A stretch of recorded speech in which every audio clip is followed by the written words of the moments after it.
Family and fellow soldiers, I'm the Professor, and this is the Moment of Truth. There's an old saying, in order to con someone you must first overcome their intelligence, but in order to convince someone they've been conned, you must overcome their pride. People made a ton of excuses for candidate Obama. His first term as president, you could be forgiven for engaging in irrational suspension of disbelief on his behalf. But after those first 2 years, when he spent all of his time fighting for Obamacare and absolutely nothing else, it should have been obvious to anyone who didn't want to be deceived that he was thinking about himself and himself alone. He was a social climber, nothing more. But you had people still saying, well, wait until his second term, you'll see.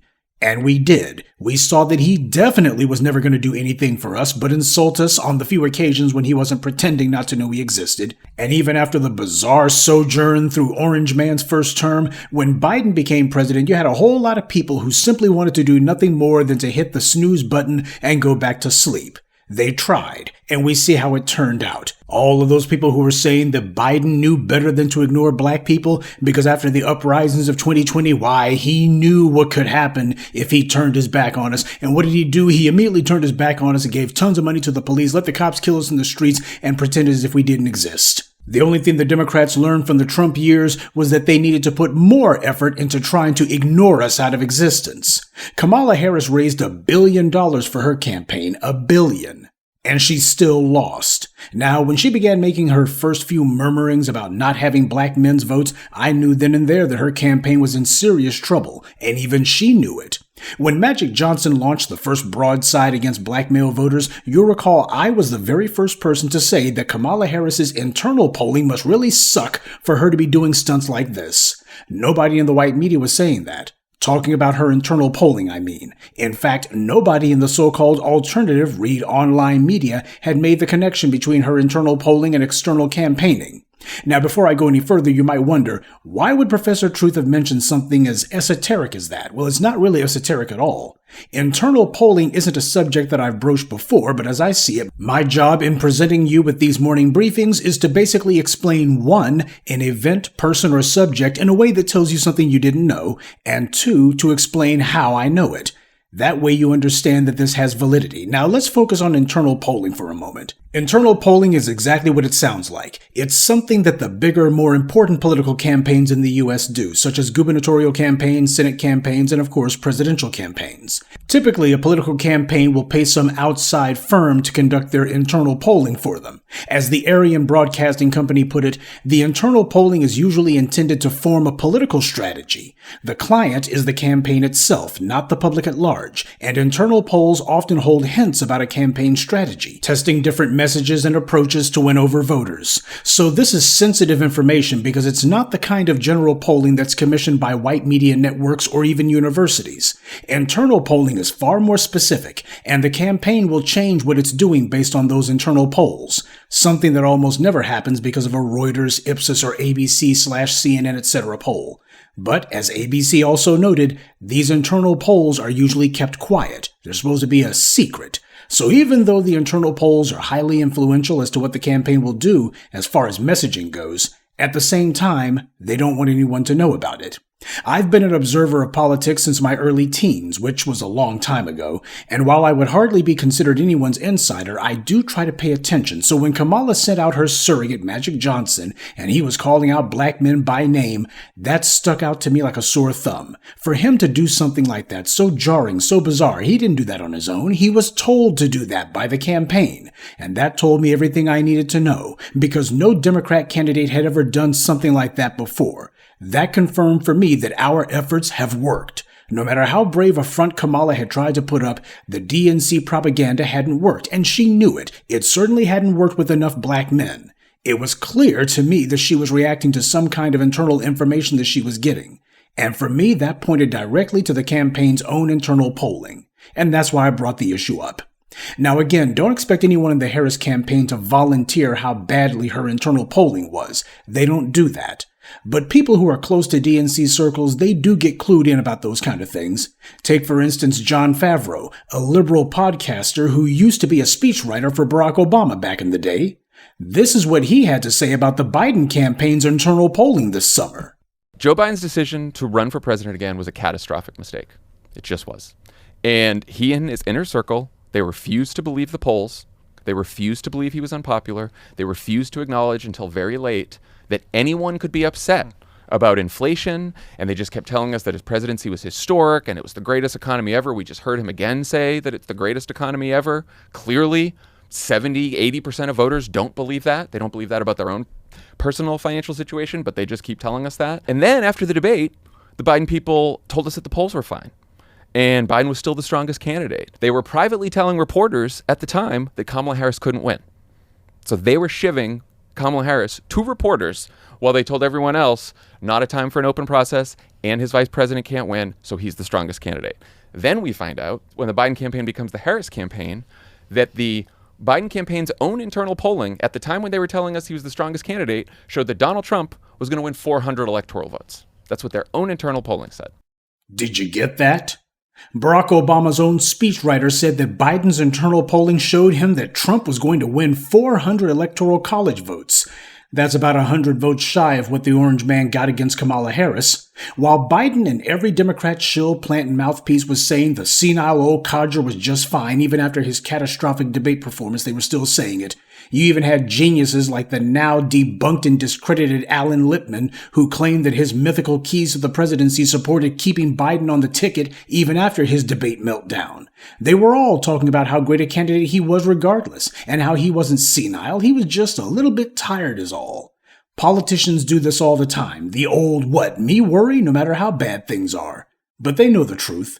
And Biden knew that Trump was going to demolish him if he stayed on the ballot, and his DNC handlers knew it too. This was a key part of what ultimately got Biden to take his name off the ballot and to stumble off into the sunset. And that's why the Democrats changed horses, or rather donkeys, in the middle of the race. And they brought out both Barack Obama and Michelle to continue the lecturing and finger-wagging of black voters. When you're bereft of ideas, you have to resort to finding charismatic con men to sell the soap. But when you run out of con men, you have to resort to delusion. At this point, many of the Democratic insiders are living in the land of make-believe. You have a former ambassador out there shooting off his mouth saying that he thought that Michelle Obama should have run for office and that she would have beaten Trump. This is the kind of magical thinking that you have to engage in when you stay inside the Beltway bubble. Now, what experience does Michelle Obama have other than swinging on Barack Obama's coattails? Again, they think that because the orange man was able to become president, that anyone can do it. All they're showing is that Trump won not because he was so brilliant, but because the Democrats as an institution are complete morons. The insane delusion that Michelle Obama somehow was presidential material was mostly being pushed by Democrat Party extremists who were still mad that Hillary had lost and were desperately hoping to get some sort of grassroots action going to push for Michelle to become the nominee so she could be the first woman in the White House. At least she was the most visible female Democrat they could think of. You know, W didn't hang around after he left office. He wasn't out there trying to prove that he could get people elected, trying to stay in the game. He left office and went back to Texas or wherever the heck he went to, God knows where, probably staying and hiding and praying that the UN never decides to bring war crimes charges against him. Barack Obama should have done the same back in 2016, but the thing about him is he's a social climber and he's always looking for some new mountain to climb, even if it's completely unnecessary. He thought that he would have himself a second career as the power behind the throne in the DNC. There's more than a grain of truth to the idea that Biden's presidency was in effect Obama's third term. As Obama saw it, he was trying to erase the putrid taste left in his mouth by having Trump as his immediate successor. That America would choose the guy who questioned whether Obama was even a citizen was a slap in the face to him, one that he couldn't forget. His failure to get Hillary elected confirmed that he didn't have the clout that he thought he did. After the 2020 election, Joe Scarborough got on his MSNBC show and boasted that Trump wasn't gone, but Trumpism was. Of course, he was wrong on both counts. But I think it's now safe to say that Barack Obama is gone, and so is his stupid harpy of a wife. And I would love to say that Obamaism is gone too, but truth be told, there is no Obamaism. He had no ideology because the man had no core convictions. He had no ideas. He had no principles. Only a bunch of half-baked political tactics meant to help him BS his way past whomever was standing in front of him at the time. He was nothing more than a cult of personality. He proved that being tall and having bogus charisma could cover a multitude of sins, but he also proved that without having any real substance to you, once the charisma wears off and people no longer find you charming, there'll be hell to pay. Obama had a proxy war going with Trump ever since 2008. Trump won the first round when he became president. Obama more or less won the second round in 2020, but now Trump has won the third and final round. And as a result, the orange man will get the last word. But no matter what happens now, Obama can't beat Trump because there's not going to be a third rematch. Trump has pulled off a political feat that puts him in the same category of historical significance as Barack Obama. And while Obama was proud of his little healthcare plan as his own personal vanity project, the orange man is planning to do something serious for his legacy, namely to install a corrupted Supreme Court packed with young Federalist Society operatives who are going to be shaping legislation from the bench for the next 30 to 40 years, if they live that long. And in time, you're going to have more Democrats who are willing to actually say the kind of things we've been saying, that the Democrats are going to be spending the next 25 to 30 years trying to undo the damage that Obama set them up for. As for Obama, he and Michelle are going to go and stick to the safe spaces of the corporate speaking engagements that they both do, and they'll be collecting their money from that, and they'll also get their little white media money from Netflix and others for their mockumentaries and other drivel. Politics has become a subcategory of entertainment, and that being the case, Barack and Michelle are not retired rock stars, but rather retired reality TV stars. Barack and Michelle so desperately wanted Kamala to win because a Trump victory would essentially invalidate Obama's entire presidency. He and Michelle wanted to lecture black voters, verbally abuse us, disrespect us, and then be rewarded for it by seeing their shill Kamala win office. Instead, the opposite happened, and it was black voters who did it to them. As a result, whenever the story of Barack Obama is told, it simply won't be complete without also mentioning how the very black voters he insulted for so many years and ignored the rest of the time stood up and gave him the middle finger, not once, but twice. And no amount of pathetic daydreaming about Michelle running for president is going to change that. As the Clintons get more decrepit, we see that for those on the left, particularly in the white media, the Obamas are beginning to occupy the same place in the white left's imagination as the Clintons had. Well, they do have one thing in common with the Clintons. They're totally out of touch, and they have failed to back a winner. But years back, there was talk about whether the Clintons' daughter Chelsea would go into politics. Fortunately, she didn't. But you had fools even speculating about whether the Obamas' daughters will try their own incompetent little hands at politics. Well, if they do, at least one of them is going to have to explain why they were caught on video smoking pot. But when you invest so heavily in an empty suit like Obama, this is inevitably what you're reduced to. Grasping at straws, no matter how foolish. Kamala Harris's failed strategy was in fact Barack Obama's failed strategy. She did a lot of what he had done. Ignore black voters, try to talk around our interests, prioritize everyone over us. Obama had the novelty of being the first non-white guy to be president and his own phony charisma to rely on. Kamala had none of those things going for her, so when she imitated Obama's patented brand of word salad and shameless self-promotion, it just fell flat. The Clintons failed to be kingmakers, and so have the Obamas. Barack was determined to ensure his legacy, and that's exactly what he's done now, but not the way he wanted. He's reassured everyone that he was never the brilliant, untouchable political talent that he was hyped as being. And with this last election, we see that so many of the people who refused to admit to the con Obama had been running, who refused to accept that they had been duped, at last their pride has been broken, just like Obama's ego. Obama's campaign slogan was change, but as we all know, he wasn't offering change at all. He was offering a reinforcement of the same status quo that we have been trying to escape. What's going on now? This is the kind of profound change that he wanted to avoid.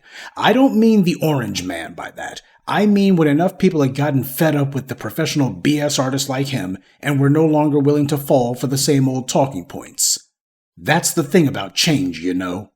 People will get over their fear of it and make the right choice when it hurts enough. You know, it's kind of a shame that washed-up ex-presidents don't bother to do their own internal polling. If Obama had, he would have taken a page from W's book and remained beneath whatever rock he had been hiding under. He certainly wouldn't have been missed. Good day, and be one.